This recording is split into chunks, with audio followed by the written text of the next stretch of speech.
Doctor, I'm a Time Lord. I'm from the planet Gallifrey in the constellation of Kasterborous. I hope the ears are a bit less conspicuous this time. You might be a doctor, but I am.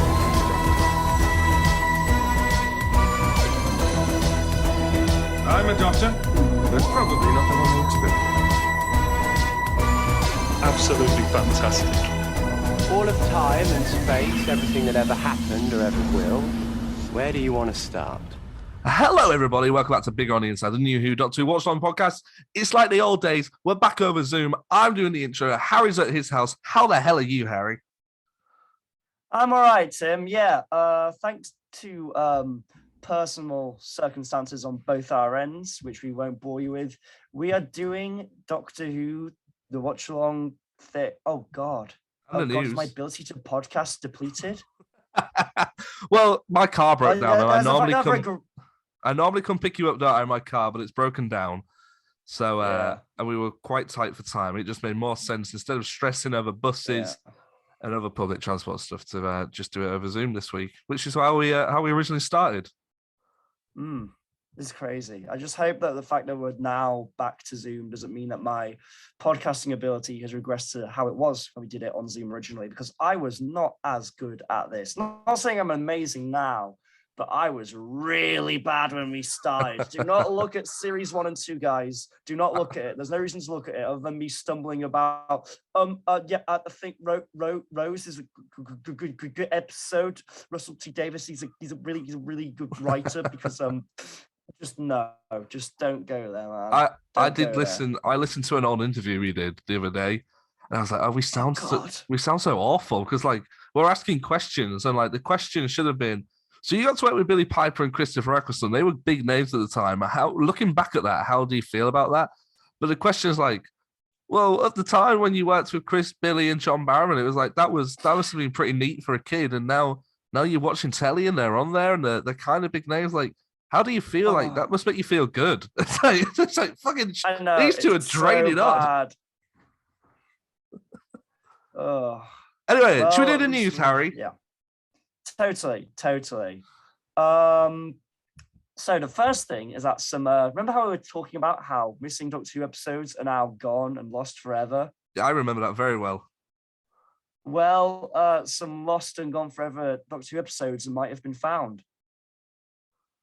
Oh, good. Yeah.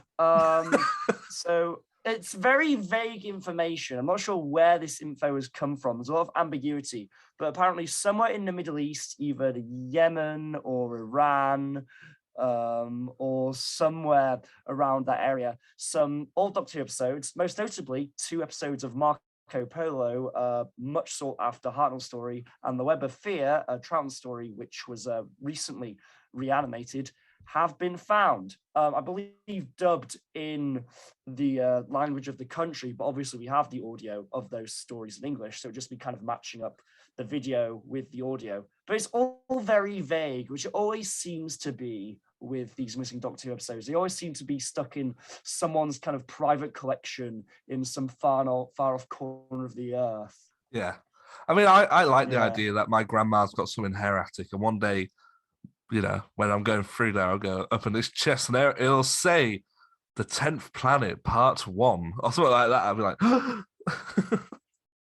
I'm honestly amazed that you managed to pluck out the air an actual missing episode you don't have the video for. Now I think about it, I think part 1 might be the only one that they have the video for. Part 4 is the regeneration one, and they have the regeneration clip, but they don't have the full episode. Why is that? Is it just that they archived the regeneration clip specifically because they knew that would be important? Or... I have no idea. I imagine so. Yeah. I mean, it's not even a very good quality regeneration clip. I know it's a bit stuttery because I've seen that clip. But yeah. I mean, at least we have it.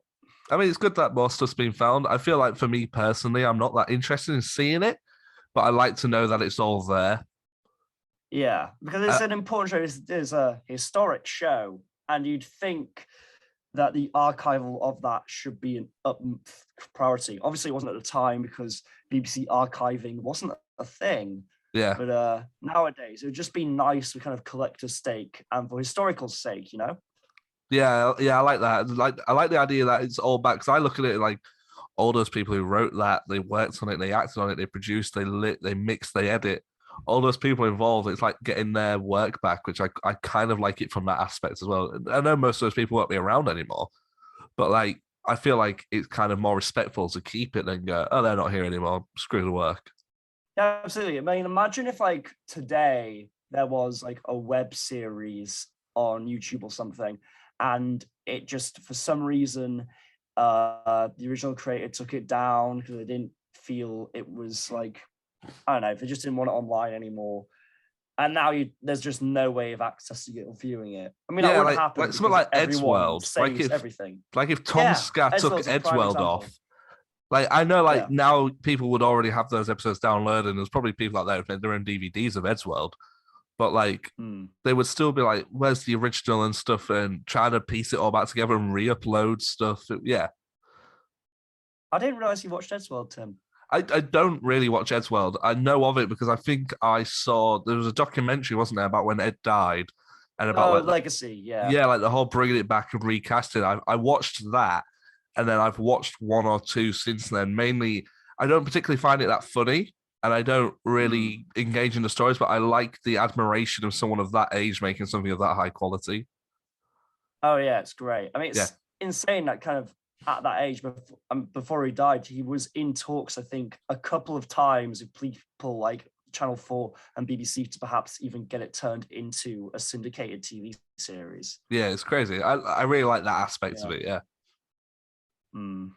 That's very cool. And it's, I just want to talk about Eddsworld. Unfortunately, I don't know enough about Eddsworld at all. So it would just be kind of me talking about how great Eddsworld was back in the day. I remember maybe one morning. I know there's a lot of Doctor Who references in Eddsworld. Maybe we can do something with that. There's a couple. Oh, that would be a very out of character video for us. Well, certainly we're tapping into the Eddsworld fan base. What other news do we have, Harold? There is a huge following. Okay, yes, Billie Piper has spoken about her decision to leave Doctor Who back in 2006 and why she made that decision. Good for her. Let's hear it. Yeah, she said that she felt the show overwhelming. The quote here is, oh, should I do a Billie voice? Yeah, go on. If I'm honest, I found Doctor Who quite overwhelming at times. It becomes a topic of every conversation. The evening was sad, but I wanted a change. I really needed a separation from it. Oh, was that That's it? The whole quote. Yeah. That seems to be the reason why most people leave the show. Is it just becomes very overwhelming? It takes long. It's like, isn't it like 10 or 11 months to shoot the whole series? Like a full it sounds very reminiscent series. of the and you got to do all the promo at the same time and all the interviews and the kids shows and the breakfast cereals, all that. Yeah, I think it's very reminiscent of kind of the stuff Capaldi was saying about how there was a lot of pressure to be kind of like the figurehead of this British institution. Definitely, yeah. There's a bit more to the quote. She also said, "It made me really famous again in that sort of mainstream fame way that I find really uncomfortable. I think that played into it, but also I was just at the beginning of my acting career. As much as I love that show, I love Rose Tyler, Russell T Davies, and all the people that I continue to have a relationship with, I wanted to do different stuff.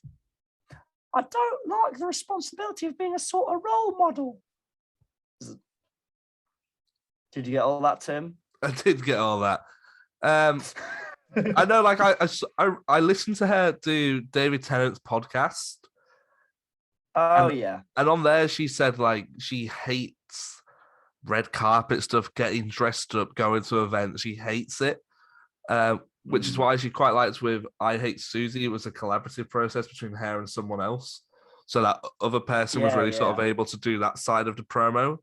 But yeah, like. And I remember she was talking about she hated like the judgment she got for being a woman. Like even like now you stand on a red carpet and it's all like, here's Billie Piper and she's wearing this. Whereas the therapist go, here's David Tennant from Broadchurch. Do you know what I mean? Totally. Like, I remember my family, we used to have Heat magazine in the house for the TV guide because we're not getting Radio Times every week. But anyway, the Heat TV guide kind of fell off. They stopped actually giving a full timetable of what was on TV, so we stopped buying it. But I remember always, I'd sometimes just casually flick it through it if it was in front of me. And it was almost always so much stuff just scrutinizing what celebrities looked like when they were out and about and stuff like that. And interviews and everything. It's like, God, this is exhausting. Yeah, like How the much local is there to takeaway near my say family about David home. Beckham's marriage? Yeah, like the local takeaway near my family home has like you go in and on the table they have like Hurrah and Heat and Today and OK and all those sort of magazines. And like they always just have like the same like 5 celebrities flicking through the covers on each one. And then it's all like, here's Kerry Turner talking about why it's important that she no longer does this. And on the next page, it's like, but here's Daisy Dooley wearing a sexy dress. Why is she wearing a sexy dress? It's because she wants to look sexy. And it's like, you can look like Stacey Dooley and like all this kind of stuff. I know, it's exhausting to read. It's like, I don't know. I mean, I guess there's an audience for it, isn't there? There's a real curiosity about famous people and the lives they lead and how it's different from us and how it's the same to us. We want to both idolize these people and put them on a pedestal, but at the same time, we want them to be grounded and just like us. It's celebrity culture is exhausting. God, I feel like that's maybe dying off though a little bit. Do you think so? I think so. I don't feel like there's so much of like, I think maybe from our generation anyway, there isn't, the scrutiny isn't there as much. It's more the idolization of people, like your influencers and stuff like that. People like Molly May and Khloe Kardashian and whatever Kardashian, I don't know.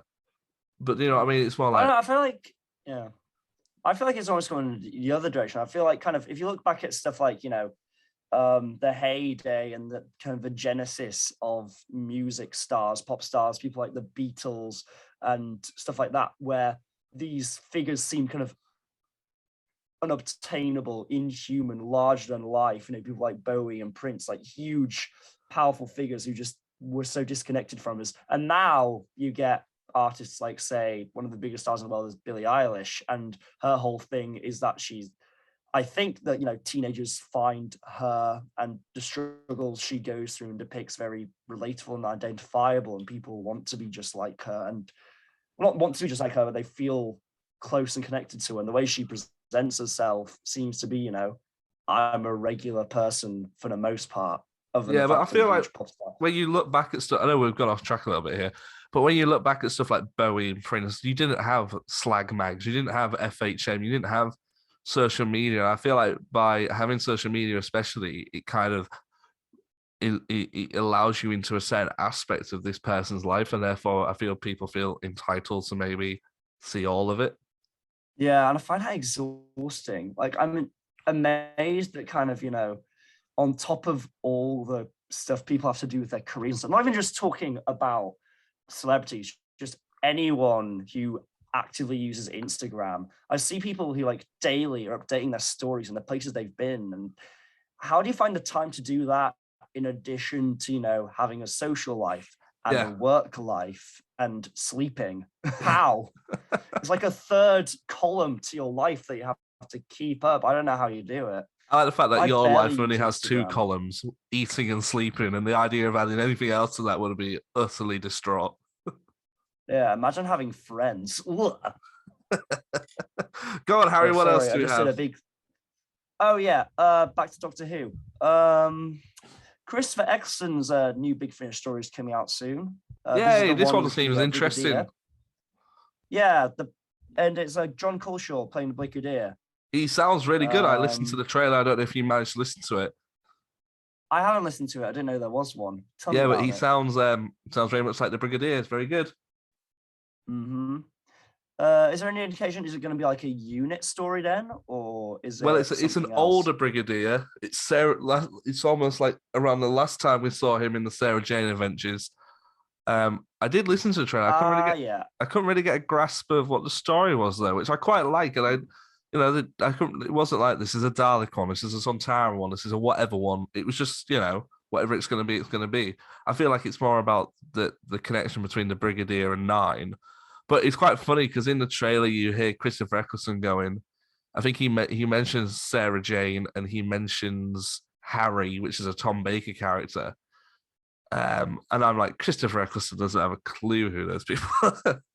Well, it's interesting because, like, obviously, when the show was brought back in 2005, I think Russell made a very conscious effort to not mention any kind of legacy stuff which Yeah. didn't directly impact that series. Like, the most other than the Daleks, the Autons, and the Doctor and the TARDIS, and the mention of the Time Lords and Gallifrey, other than that stuff, I think the closest you got to kind of a reference to the old series was like an 80s Cybermen head. Yeah, Like, they that made was a it. conscious effort to not. They didn't want to embrace stuff like Sarah Jane and all that until the second series, when they knew that the show was going to last. They wanted it to stand alone as its own kind of series for the most part for series one. So it is very weird to know that Eccleston is now directly engaging with all that stuff that he never really had to think about before.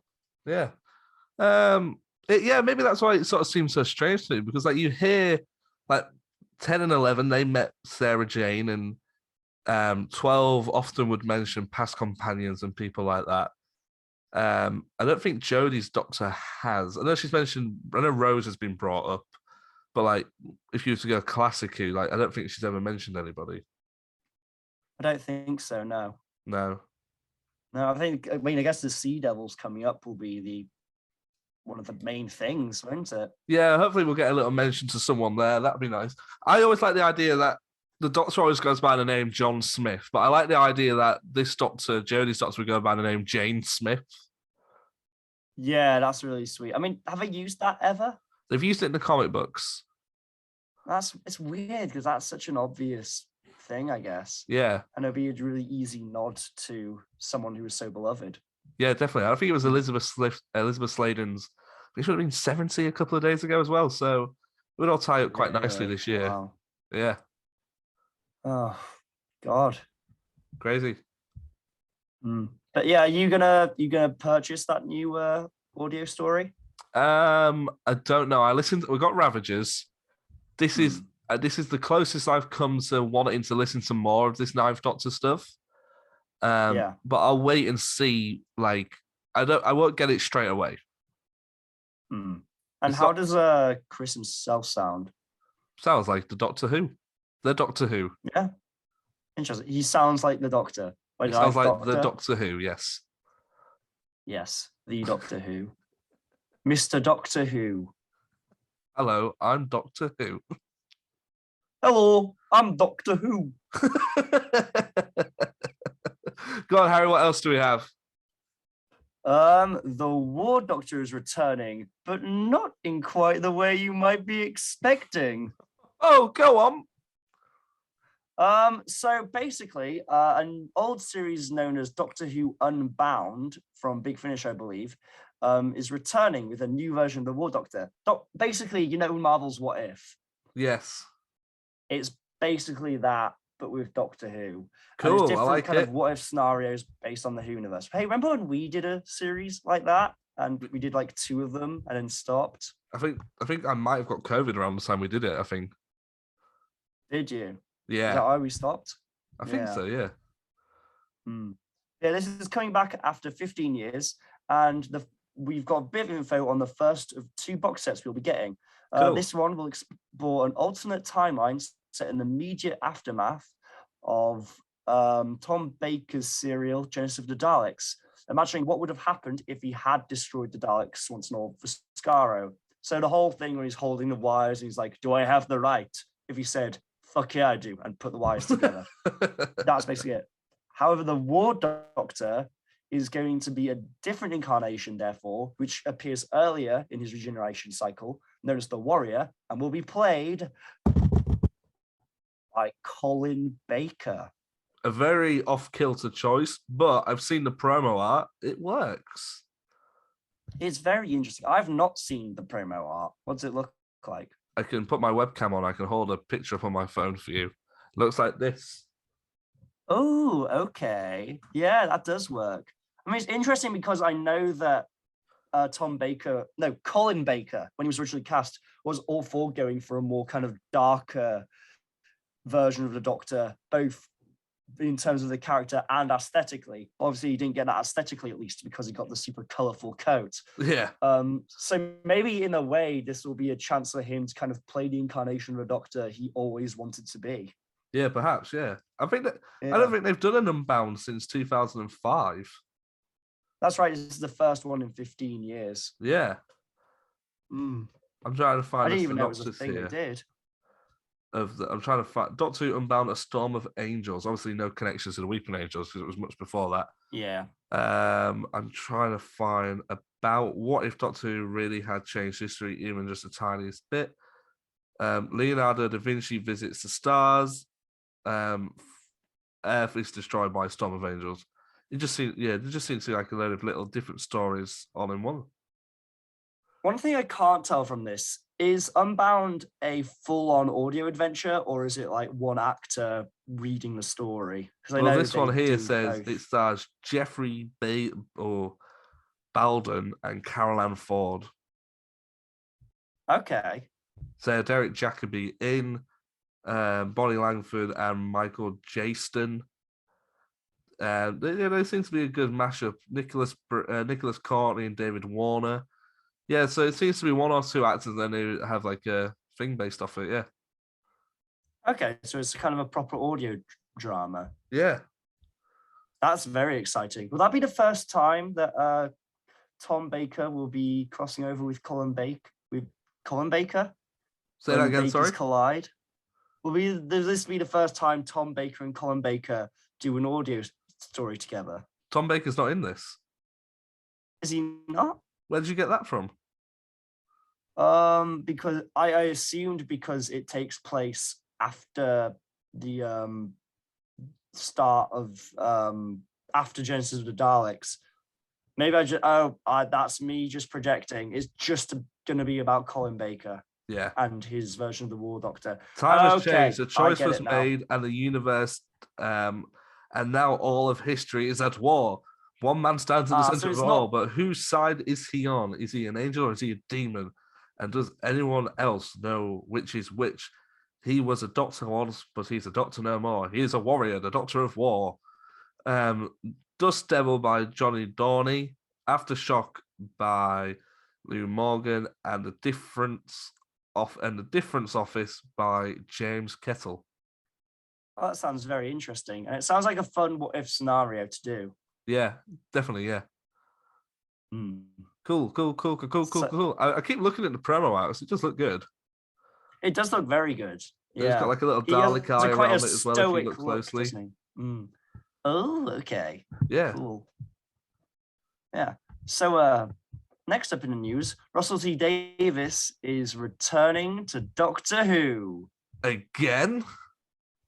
Well, this is about his audio story, the Mind of the Zodiac, which is something he wrote back in the 80s and has been adapted into a Big Finish adventure.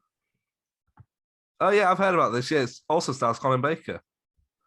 Yes, it does, because I believe when he was writing it, Colin was the Doctor, and so therefore it's been adapted as if it was like a story from that era. Cool. I know there's a Mark Gatiss one that's currently in speculation if that's going to get picked up by Big Finish as well. Oh, really? That'd be fun. Yeah. That would be fun. Oh, didn't Mark himself tweet that out? Yeah, he was like, look what I found. And then obviously everyone went, make this Big Finish. Yeah, but it's very cool. There's a lot of quotes on this one from Russell, Colin Baker, and Bonnie Langford, who were both in it. So we've got a quote from Russell saying, "This whole thing, it's very strange that I'm coming back to Doctor Who at the same time because none of this was planned, but it feels all as one. It feels like a whole. It feels like it was meant to be. Who would have thought, as I sat in that little flat in Roath in Cardiff, bashing away on an electric typewriter my mother bought me for my 21st birthday. Obviously, I was writing it in the hope it would be made. And here we are, all these years later." Good on him. That gives me hope that maybe one day my Doctor Who stories will be made into something. Yeah, your one's about. Ooh, am I allowed to share your stories, or are they like intellectual property of Tim Saxby? The ones that I've told you about that I've wrote as Doctor Who scripts. The one about. Yeah, the one about a certain figure from filmmaking, and one about a character. You cannot talk about that. No. I cannot. You're No. really possessive of those ideas? Yeah, I Okay. am. 'Cause I think it's a good Okay. idea. Fairs. No, it is a good idea. Yeah. The Yeah, Doctor yeah. meets J.J. Abrams. On the set of what? Star Trek? Mission Super Impossible 8. 3? Super 8. Yeah, I saw Super 8. it's good. I don't like remember Super 8. much. Super 8 was cool. I remember it looked cool. Yeah. I Yeah, don't remember there was it an alien? it's like an alien on a train, isn't it? Yeah, and it makes a train crash, doesn't it? Yeah. Yeah, and there's all those kids who are making a movie. I'm making a It's movie. like Goonies meets E.T. Yeah, meets that's really what it J.J. is. Yeah, Yeah. yeah. There I is, wrote my A level like dissertation work on it on Super 8. on J.J. Abrams on if he could be classed as an auteur or not, because a lot of his stuff is either reboots or reimaginations. Right, that's interesting. Yeah. What was your takeaway?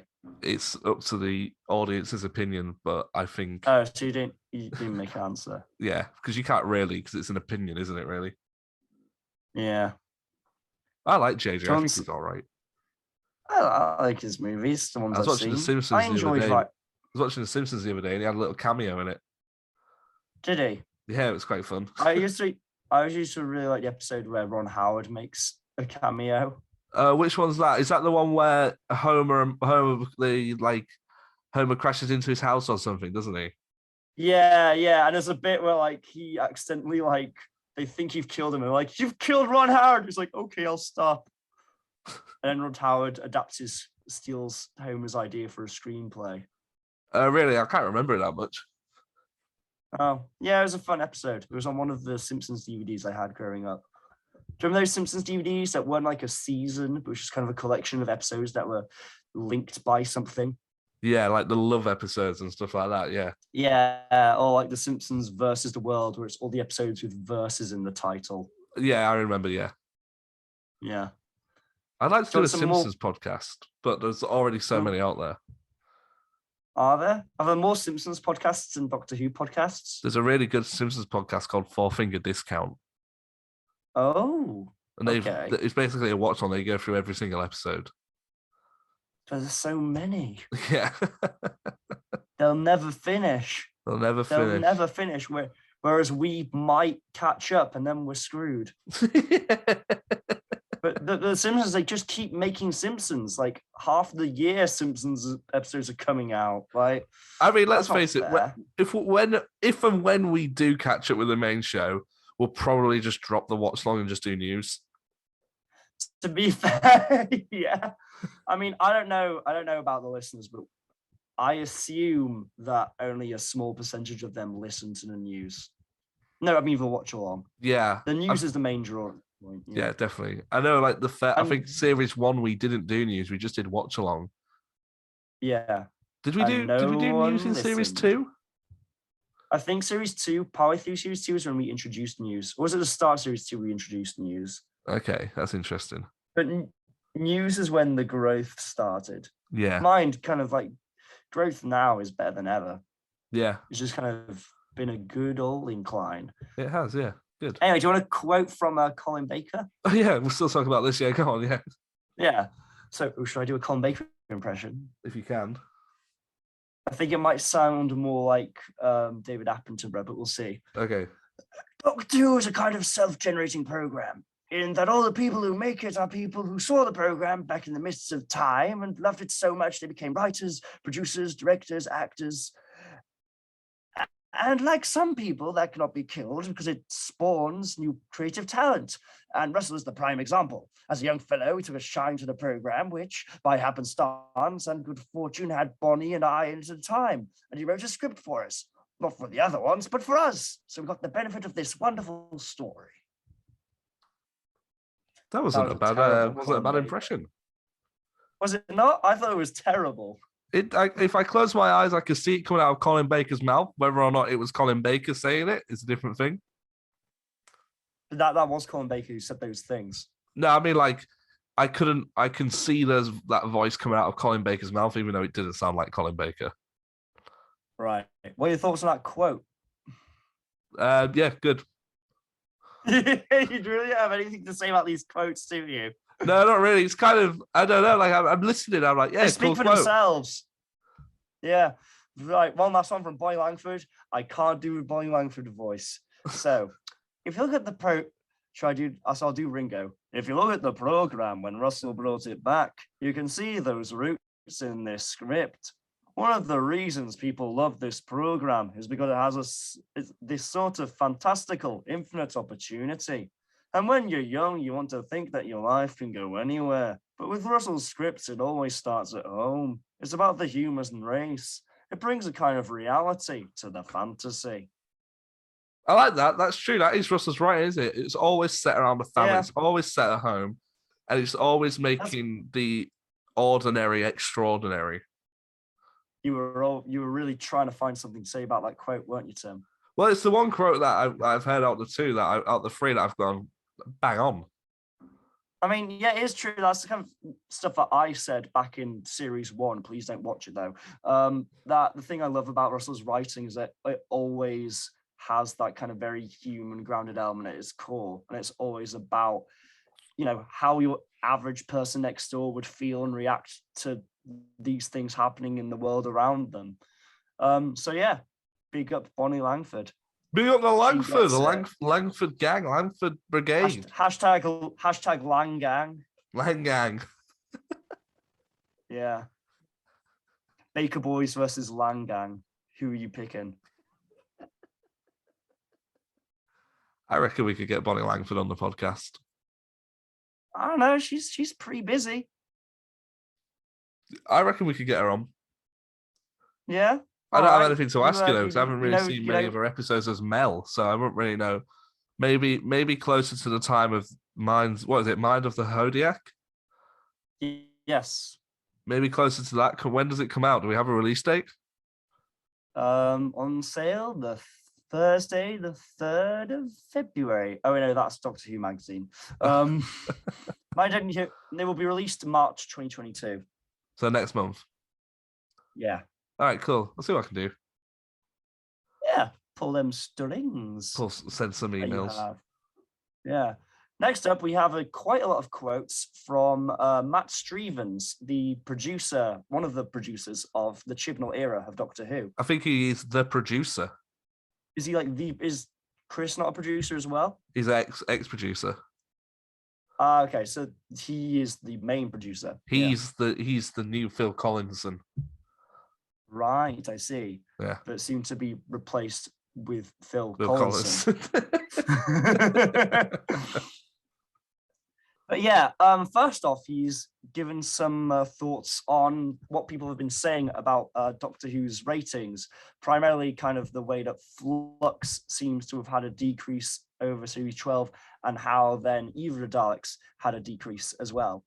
You say he is an executive producer, and he considers these viewing figures healthy for any drama on terrestrial. He says, what's fascinating to me is the way Doctor Who viewing figures are obsessed over, unlike many other shows on TV. And that's fine, because I think it's a testament to the fact that people are always still keen to read about Doctor Who. So that's probably a positive thing. I think they're happy. Of course, you get the odd juggernaut like Vigil, but by and large, 5 odd million is really healthy for any drama on terrestrial. And on streaming services, they can only dream of figures like that. So I think our ratings are pretty respectable. They are. People always compare back to David Tennant's era of 7 million, 8 million viewers. But yeah, when you take that ratio of what TV was like then, the 7 to 8 million to the 5 million that a normal show would get, now Doctor Who's getting those 5 million. Whatever the ratio or difference was with the lower shows is still the same. Yeah, and especially if you take into account the magnitude of content that's now vying for our attention. YouTube is much bigger now. Streaming services, lots of people. There's so many of those. Like, it's hard for regular terrestrial TV to get the ratings it used to have. What's interesting in that is that he said that it's numbers that only streaming services can dream of, which makes me wonder that how many people are watching stuff like I can't think of another BBC drama off the top of my head that isn't Line of Duty or that Martin Freeman thing at the moment. But just take like something like Around the World in 80 Days, maybe? yeah, like that. That didn't really get much of a buzz. And I don't know how well that did over streaming, but I imagine 5 million people didn't go back and watch each episode. Yeah, it's true. Yeah, and he has something to say about kind of this new modern age we're in as well. He says kind of, for me, what's sometimes frustrating is too strong a word, but when overnight figures are reported and compared to previous consolidated figures in order to make the most dramatic headline, that's a bit disingenuous, especially when you look at the way television is consumed today. Doctor Who is available on iPlayer, so audiences can still watch it whenever and wherever they choose. When you're making a program, you make the best show you can make, and you follow your instincts. You make the show you want to watch. You want to reach the widest audience possible, and you're always trying to make sure you can engage with all the demographics, especially the younger demographic who don't watch television in the way we watch it. That's a challenge for all TV, and we're conscious of it. But I don't know if you can bring that into the writer's room or the conversations about the sort of stories you want to tell, because that's self-defeating. Yeah, I certainly agree with him. I mean, it's reassuring to hear an executive producer for two reasons. An executive producer of Doctor Who say exactly what we've been saying for the last 2 years, because it means that we're not lying when we say that people don't watch TV like they used to. And also, I think for two people who want to work in the industry, knowing that's quite reassuring. Yeah, it's good to know that the thinking about demographics and views and ratings isn't on the forefront of the minds of people who are making it. Because if everyone just went into every creative space and thought, right, how can we get as many people to see this as possible, then you're really kind of commercializing the art form. And obviously you want to make stuff that people like whenever I make anything creatively, I'm thinking about how people will interpret it and what they'll think of it and whether they'll like it or be entertained by it. But just wanting as many people as possible to like something and think about that as much as possible, you really restrict yourself. So I'm glad that's not the mentality that they've had. No, definitely, yeah. I applied for a job at Bad Wolf this week. Did you? I heard there was a listing for a job at Bad Wolf. Yeah, it's not like a TV job. It's not like I think it's basically, they call it an office runner. Okay. Which is basically like do admin in the office and that kind of stuff. But one thing that really caught me about it is they said it's a good foot on the ladder for people wanting to get in the industry. So I was like, fuck yeah, I'm going to apply for that. Yeah, you could be bringing some important documents to Russell or Julie's desk. My own scripts. Here's that cup of coffee you asked for, Russell. Oh, wait, what's this that's stuck to the bottom of the mug? Love and Monsters Part 2? Whatever could this be about? I'll just leave that with you. Wink. Yeah. I start giving you things like, sorry, Russell. I was just holding my friend Harry's headshot and actor CV. There's no space on my desk. Could you just hold it for a minute? About 5 minutes, enough time to read through the whole thing. All right, cheers. I like the fact that I might have like master. I might have like on my desk, I'll have like a stack of Doctor Who magazines, and I purposely just have a tiny little passport picture of your head, and I'm like, let me just put that there. It lands perfectly on top of like David Tennant's body.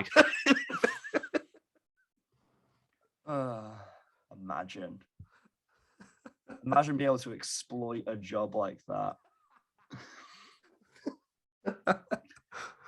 Dearie me. The thing is, everyone who applies for that job is going to be a massive Doctor Who fan, aren't they?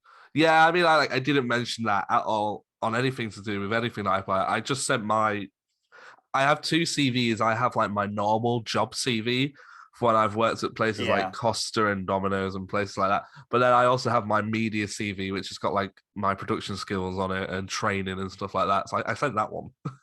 Yeah, I'm the same. I have a job CV and an actor's CV, because the format of an actor's CV is really different. They want the headshot forefront and center. Then they want stuff like your height, where you're based, what your accent is, stuff you'd never get on a normal CV. Yeah, applying for Tesco, acting range 18 to 25. I can do a great RP accent if you need it. I can also up my Yorkshire if that's more relatable and grounded. I think there's a By the sitcom way- in there where it's like an out of work actor and he gets a job at Tesco.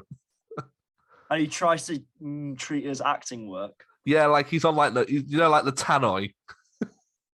Oh yeah. Like, Every time he tries a different voice. yeah. I think that'd be good. I like I mean, that. you know, like the only reason I do my Ringo voice is so I'll get cast in the Thomas the Tank Engine reboot. Wouldn't they just cast Is Ringo? there a Nah, Ringo's far too busy rocking round the clock. Doing his little TikToks. Does Ringo do TikToks now? Have you not seen my Instagram? I have like an Instagram story Is that highlight where you get them from? whenever I find something cringy that Paul or Ringo's done, I just put it on there. And it's always them doing like promo videos. Like when it was Ringo's birthday, when he turned 70, he was like, wherever you are in the world at 7/7/24 or whatever it is, I want everyone to go, peace and love, peace and love. And then like the next day he did another video where he's in his garden and he stood next to like these giant peace hands. And he goes, are you ready? Are you ready for the countdown? And he's going, 5, 4, 3, 2, 1. Peace and love, everybody. Peace and love. All right. Terrible. You know. And have you seen the one of Paul McCartney trying to get people to do meat-free Mondays? I have not seen that. Where he sort of reads the website and it's just like www.meatfreemondays, all one word.com, www.com, meat-free Mondays all night long. he just like a little song.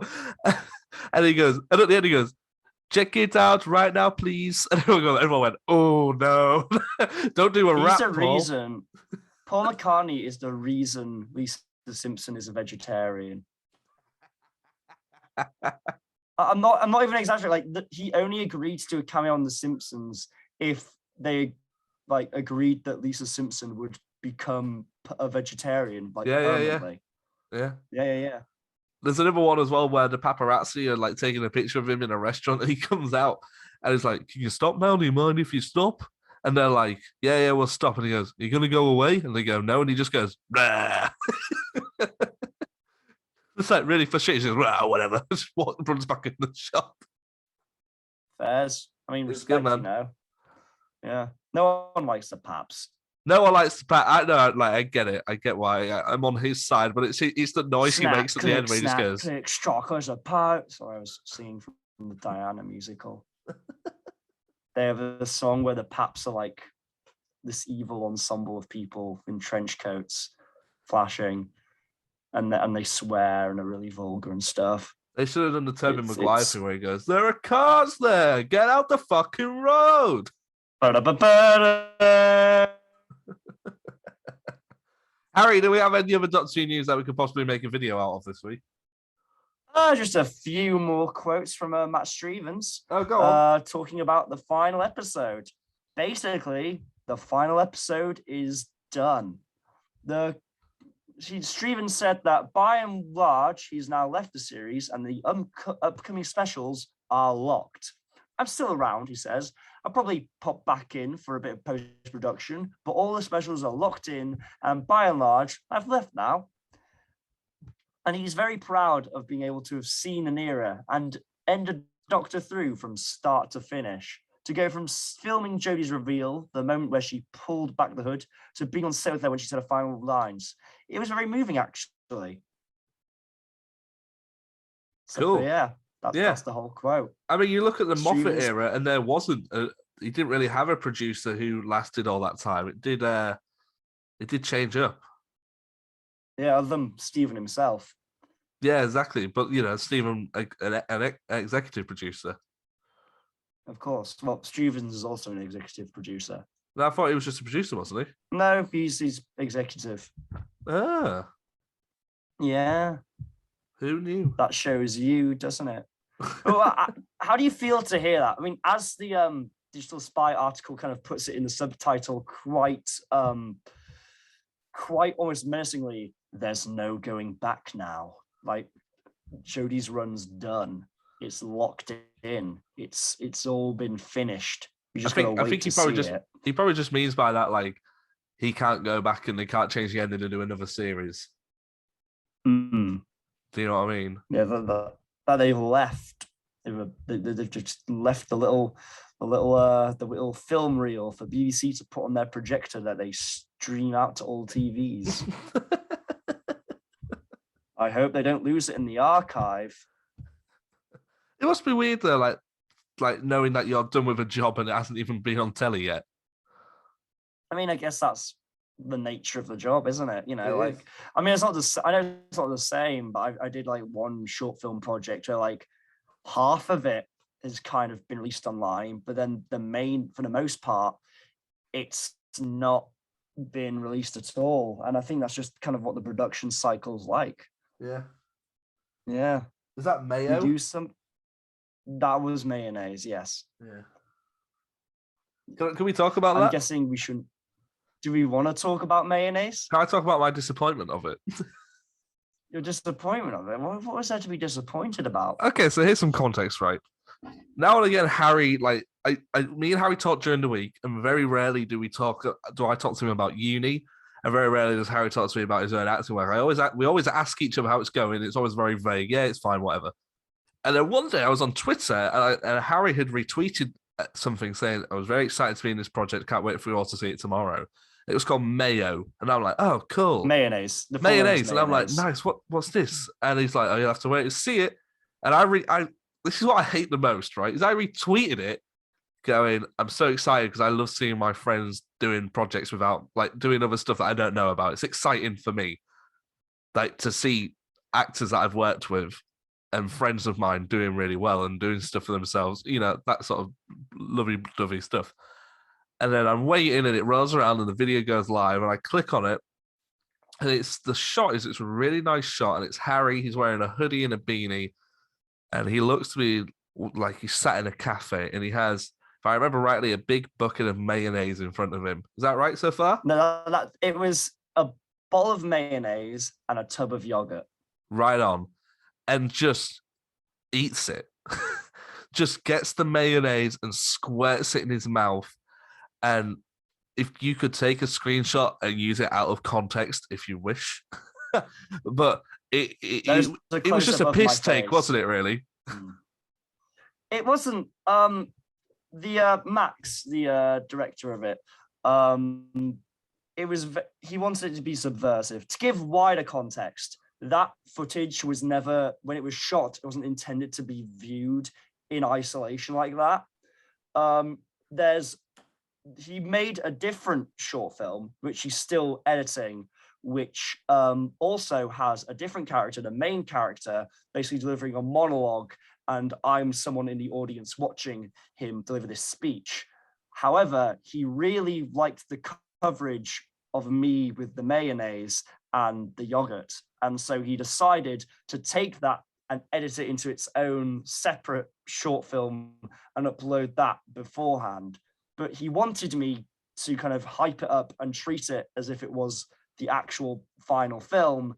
And he just which is why I said stuff like it was a real passion project, etc., because he wanted it to be really subversive and catch anyone who watched it, like yourself, off guard. It annoyed me so much. I have friends who were barely able to stomach the whole thing. I had someone who only got a minute in, and it got them really uncomfortable. Yeah, I'll be honest with you, man. I didn't watch that kind whole of thing.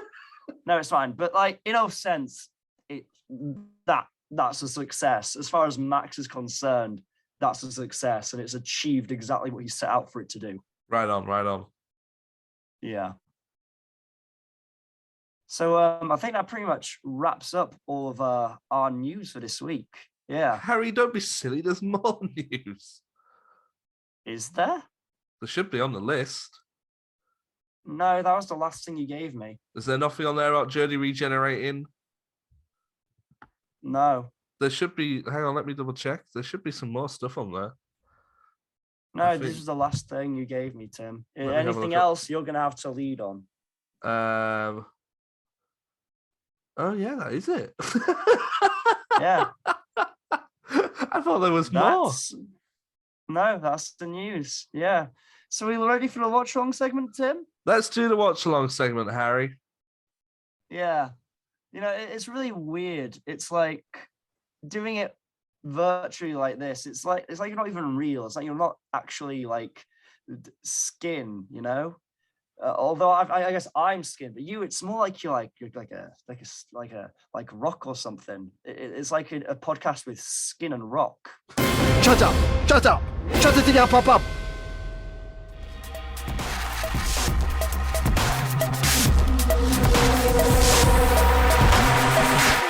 What's the point in having you all? Hello, everybody, and welcome to the watch along segment of Big on the Inside. Harry, what episode are we doing this week, and who's it by? We are doing Skin and Rock by Steve Moffat. Steve Moffat, back again. Has there been any episodes in this series so far that are by Steve? There was the Success of the Daleks, which was obviously Mark. Yeah. Harry, the opening titles of Doctor Who Series 5, they're still not growing on me. You just aren't a fan of them, are they? Is it No, just every time they come on, I go, speed and momentum? Because I know, is it because I do agree, like, what I prefer about the Russell era is that there is real speed to it. It's like you're really flying through this time vortex at supersonic speed. And this is much more of a kind of a methodical journey. Yeah. Yeah. It's just really slow, it's like...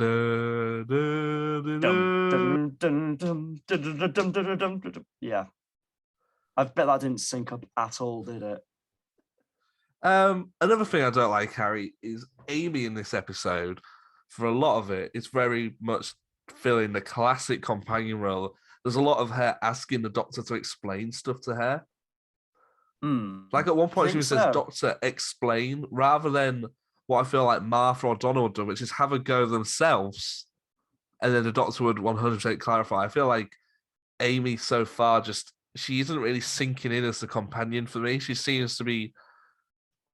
I don't feel like she deserves to be there. I don't like her as a character yet. Really? Yeah. Wow.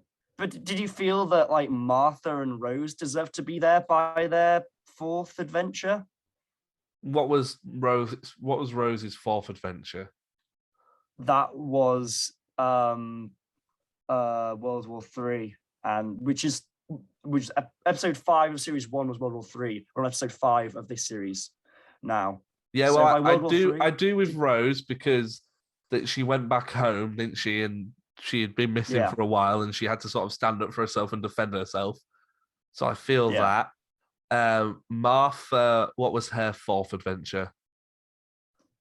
Fourth or fifth? Would it have been the Lazarus experiment? No, that was much later. It would have been Daleks in Manhattan, wouldn't it? Yeah, it was a good episode. She does a lot by herself in that episode with Peter Parker and Miranda Raisin.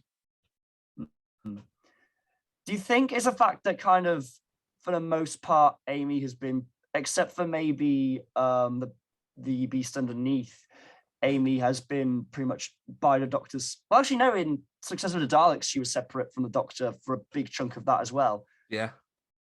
Yeah. I liked her in last week's episode. I feel she did good in last week's episode, but this one, I'm just... Yeah. I don't know. I feel like there isn't enough character behind her. She's just filling a gap, I feel, and they haven't really developed it yet. What about all the stuff when she's effectively blind? Well, we'll get into that. So I've got questions that seem to overshadow all of that, really. Oh, okay. Yeah. Like I had so many questions about the logistics of the Angels and how they were that I wasn't really able to sort of engage with that. Really? I from what I can remember, I was able to kind of accept everything pretty head on. Maybe I wasn't interrogating it in the same way you were. Well, I'll ask you one question then, which is how come when the Doctor, Amy, River, and the soldiers are all stood together, they're not looking at any angels because they can't really see them. They're just pointing their guns into the shadows. How come the angels aren't moving then? Because they're not being watched. Well, I think it's more of a fact that the angels can't move into their light, because obviously if they move into their light, then they'll freeze. So they're just staying out of their sight lines, but still moving. But then when you look at future episodes of Doctor Who, that doesn't play into context at all. Well, future episodes haven't been written yet when this happened. But this is my whole issue with the Angels. I feel we spoke about it when they were in flux. It's just so many loopholes. Hmm. And I Do you just feel like the Angels weren't, because people kind of point when they talk about kind of the modern Who monsters, the new Who monsters that really have endured and are iconic. People kind of say the most enduring ones are the Weeping Angels. Do you disagree with that? Do you feel like I think they're really good. I think Blink's built to amazing. I last? think the concept behind them is great. But I feel like they've expanded too much on the lore of the Angels that it's opened up. If they just said, if you look away, they move, that's fine. And maybe the idea that the image of an angel becomes an angel. But I don't like the whole thing of if you think about the angel, you become an angel, because everybody's always thinking about the angels when they're in an episode of Doctor Who, because it's the angels. I think it's the fact I said this in the first episode. Amy looked the angel in the eye, and the whole thing, the eye is a gateway into the soul, and so the angel was able to kind of get into Amy through that eye. So you're telling me that nobody on a previous episode of Doctor Who or on future episodes of Doctor Who ever looks an angel in the eye? It's a statue of a person. I'm trying to give benefit of the doubt here, Tim. I'm trying to be nice. It's a really good Matt Smith episode, though. He's really gets some good acting in this. Yeah, that's true. He gets very dark Matt's as well really, at some points. He's kind of, this is kind of the first episode. Well, no, it feels like he's really pushed to his limits in a way that feels, I guess, I don't want to say the most earned, because that suggests moments in the last few episodes haven't been earned, but it feels like there's been a real allowance of time to build up to the dark places Matt gets to in this episode, which I guess is because it's a two-parter. Yeah. And the pressure's really on. Yeah. I was watching this and I did think I would really like an Angels Invasion series. Like, I feel like Angels versus Like the dark, Army. like how? Like, I feel like if you took the Doctor, Amy, and River out of this episode, you could have made like a really good fun series. Okay. One thing I actually realized now you mentioned that is that the Angels, whenever we've seen them, they always kind of take over one isolated place and trap people within it, be it like Manhattan or a country village or this kind of old archaeological site. They never kind of seek a more widespread invasion. Yeah, it's never like world domination or anything like that, is it? It's like, we've got to take over this house. Yeah, like the Darks and the Cybermen like attempt to conquer the world on various occasions, but the Angels haven't tried that yet. Maybe that's the next kind of shake-up they'll do. The next shake-up, an alien and an angel in a spaceship. Would the Angels have spaceships? How did the Angels travel from planet to planet? I don't know. How do they? That's a question. Are they just on Earth? I like to think they have like a big bicycle with lots of seats on, like the goodies used to use, a little pedal. A bicycle. What did you think to the Angels laughing, Harry? That was weird, wasn't it? Was it the actual voice of the Angels? It wasn't a laugh, honestly, was it? And it was like a weird sort of scream laugh. I honestly don't remember it. It's been 2 weeks since I watched the episode. Crack in the wall, that's back. Yes, the crack. Kind of a lot of questions that you were having in this series so far start to become answered by the crack in this episode. Which is why Amy can't remember the Daleks in Manhattan. The Daleks, nobody remembers the Cybermen walking over Victorian London. To be honest, I think most of the viewers had forgotten about that one. They slowly start. They're not answered, but we know it has something to do with the crack. Yeah, that the crack is a crack in time that is kind of taking things from time, and when they remove something, it removes everyone's memory of it as well. Yeah, that's pretty spooky, isn't it? It is spooky. I'm looking forward to see where it goes, because I'm the thing about when we did the Russell era is I could remember that really well, so I could remember where certain plot points went. With this, I can't remember what comes next. Really, do you not remember what happened when we next see the crack? Because I remember when we next see the crack. It's pretty traumatic. When do we next see the crack? I'm not going to tell you, Tim. I'm not going to Okay. tell you when you next see the crack. That'll ruin it when the crack reappears. I think Okay, it'll okay. actually, because I remember when I first rewatched this series, the reappearance of the crack after this, because obviously they close it here for now, but its reappearance does caught me off guard. Okay. I think I might know when it is. We'll have to wait and see. Yeah. I like when the Doctor works out that Amy has an angel inside of her. He's actually really shocked by it. He like puts his hands over his mouth and he goes, "Ooh." Well, I like kind of the way it was kind of signposted with kind of Amy counting down, and when it starts, it feels like it's really naturally woven into the dialogue in a way that you don't think about it, but then it becomes clearer and clearer that she's counting down. I thought that was really effective. Yeah, it's kind of spooky as well. I like what I do like about this one is how the angels are taking people over, but it's not like what they did in Flux where they're then talking through the people. I don't like it when the angels talk. No, I don't like when the angels talk, and I don't mind the angels talking through people, but I feel like the angels are most effective when we only tangibly understand the statues as still statues. Like, I'm not a fan of giving an angel its own unique voice, and which I'll get to later. I'm not a fan of seeing the angels moving. Okay, well, we'll get to that. That's interesting. River Song, she's engaged to another man. Is that what she said? She said she's engaged. Is that not meant to be to the Doctor? No, it's that soldier person, isn't she? Oh, is she? I think so. It's Well, been let's 2 move past weeks, that. Tim. I like the bit where the angel suffocates that dude, puts his arm around his neck. Oh yeah, that's pretty yikes. That's when I like the angels, yes. when they're like that and you're like, oh, that person's fucked. You ain't getting out of that. Yeah, and there's nothing you can do about it. Yeah. Also, they hint at the fact that River Song's going to kill the Doctor. Is that? Yeah. I was wondering in the last episode kind of what they were hinting at there. It was like, don't let him find out who you are and what you did, yada, yada, yada. Yeah. But I think it's pretty explicit. At least it's explicit understanding Moffat's writing in hindsight. That's what River Song is talking about. Yeah. River Song and the 11th Doctor have really good on-screen chemistry. Yeah, which is weird because there's... do you think they have better chemistry than Tennant and River had? Probably is, because they only ever had that one episode. Or one story even. It's just kind of...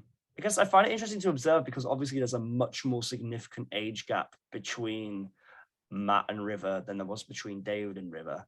Yeah. So I just find it interesting that River, Alex Kingston. Yeah. Let's talk about the angels moving. Personally, I don't like how it appears in future seasons. I feel it was very effective at the end of this episode. I remember seeing it when it first aired in 2010. So I was a kid, and I remember being a little disappointed by it because in my mind, I always imagined that they only when you saw them, they looked like stone, and that when they actually moved, they kind of broke free from the stone image and were an actual like angel.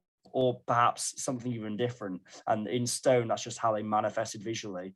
So when they moved in this episode and they still looked like stone, that kind of disappointed me because in my imagination, what I imagined an angel emotion to look like was something very different. Yeah. And I suppose that was the effectiveness of it in Blink, that it left it to the viewer's imagination of what these angels were actually like when they had their full power.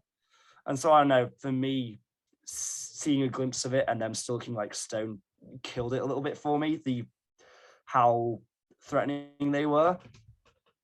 But that's just me.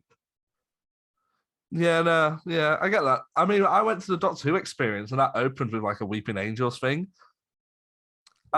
You were led through a forest and like the lights would flash and the statues would move. Oh, was it like actors in a costume or was it like actual statues that they then quickly switched out? I don't know, because it would literally be like, and they'd move. So I'm like, oh, wow. But it was like a spotlight. So I feel like maybe they had duplicated the set a meter to the left each time. Or maybe it was like a trick with mirrors or something. Perhaps, yeah, but it was really effective. Yeah, that sounds really cool. It was creepy as well. So I'll tell you what is creepy, Harry, in this episode. What? It's Amy time for the trying to fuck quiz! The doctor. Oh, wait, we're not going to talk about when Amy tries to do sex to the doctor? It's not time for the quiz. Yeah. Harry, what did you when think you said about the what's time creep- when Amy tried to do sex with Matt Smith, the actor? I didn't like it. No, it's weird, isn't it? It's uncomfortable. It's uncomfortable, but it's meant to be. Yeah. Because that's just, especially knowing kind of like what their relationship is in future series, and also knowing more about the relationship between Rory and Amy, this feels like, ugh. But I guess it's meant to feel, ugh. She's trying to get off with a know. stepdad. Ugh. Yeah. It also leads It's into just- why I don't like the character of Amy. Which is? Fucking Rory, bro. Yeah, I like Rory. I love the character of forward to Rory. He can do better. You think so? Maybe not looks wise, but personality wise, he can do better than Amy. Fairs. Yeah. I mean, I can't remember much about kind of Rory and Amy's chemistry in this first series. I think they work really well from what I remember in series 6 and 7 for the most part. But from what I remember, the early series 5 Rory and Amy is a little bit awkward and stilted and third wheelie. Not quite to the same extent as Mickey. It kind of very quickly goes in a different direction to that, Yeah. which I'm very grateful for, considering Rory basically becomes another full-time companion, although always sort of second fiddle to Amy. It never feels like a completely equal partnership. Yeah. That's fine. He doesn't have to wear the trousers. Yeah, I just don't like Amy at the moment. At the moment. Do you think that's going to improve? I hope so. Hmm. Because that was one of the things that really shocks me when we did series 1 and 2 is the character of Rose and how the two of us were more like thinking of Jackie and Mickey, and we sort of wanted to be with them more than we wanted to be with Rose, because we were like, she's just left her boyfriend and her mum. Yeah.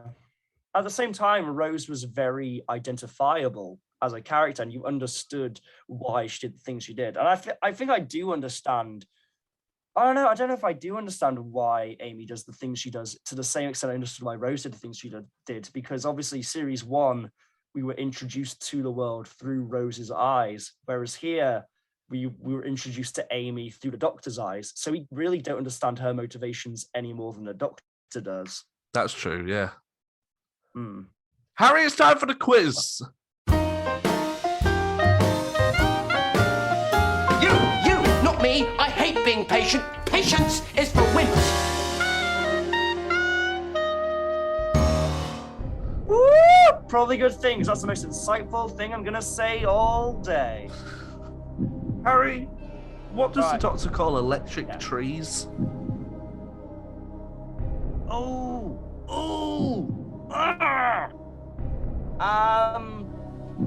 Does he call them like biomechanics or something? Calls them tree borgs. Tree walks. What colour is that Matt makes Smith's sense. bow tie? Is it blue in this episode? Oh, was it red? Yeah. Harry, Final final question. What colour are Amy's nails? Are they also red? What color are Purple. Amy's nails? They're purple. They're like a I pastel did not purple. notice that. I didn't notice that. Oh, I'm glad you did. Harold. Why Should we do some are you still doing the recommendations? quiz?